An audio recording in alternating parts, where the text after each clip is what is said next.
বাজে অনেক ক্ষুধা লাগছিল কিভাবে লুডুস রান্না করলাম এটাই তোমাদেরকে দেখাবো কিভাবে শর্টকাটে। হ্যালো গাইস, আজকে রাত 12টা বাজে অনেক ক্ষুধা লাগছিল কি খাওয়া যায়, তারপরে মনে করলাম লুডুস। এর মধ্যে আমি পানি নিয়ে নিলাম, কারণ লুডুস সিদ্ধ করার জন্য প্রথমে পানি নিতে হবে।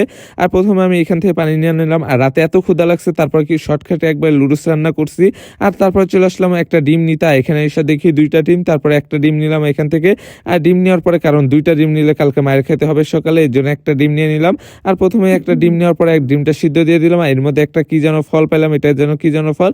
এর মধ্যে আমি দেখলাম লুডুস গুলো সব সিদ্ধ হয়ে গেছে। এর মধ্যে আমি সব মশলা ঢাইলা দিতেছিলাম সুন্দর করে। আর এগুলো সব লাইলা নেবে। এটা অনেক ঝাল লুডুস ছিল, আর কোনো পেঁয়াজ মরিচ কাটতে হবে না, একবার শর্টকাটে যা হোক। কারণ এর মধ্যে আবার ডিম সিদ্ধ দিয়ে দিলাম। আর ডিম সিদ্ধ দেওয়ার পরে এর মধ্যে ডিমটা আমার অর্ধেক সিদ্ধ হয়েছে, আমি বুঝতে পারি না ফুল সিদ্ধ হয় নাই। তারপরে এর মধ্যে ডিমটা নিয়ে আমি ঘরে চলে যাবো এখন, কারণ অনেক বাইরে ঠান্ডা। আর এখন 12:30 বেজে গেছে, মাত্র 10 মিনিটের মধ্যে সব লুডুস আর ডিম সিদ্ধ করে ফেলছে। এর মধ্যে আমি এখন খাওয়া দাওয়া করে ঘুমায় যাবো। আর এখন আমি লুডুসটাও দেখতেছিলাম, লুডুসটা অনেক ঝাল হয়েছে কিন্তু অনেক মজা হয়েছে। এর মধ্যে আমি ডিমটা সিদ্ধ করে নিতেছিলাম, ডিমটা সিদ্ধ না ছিঁড়ে নিতেছিলাম। এর মধ্যে আমি লুডুসগুলো খাইতেছিলাম, লুডুসগুলো অনেক ভালো ছিল।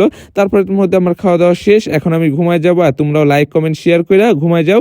আর আজকে ভিডিওটা এই পর্যন্ত, নেক্সট ভিডিওতে দেখাবে। আল্লাহ হাফেজ।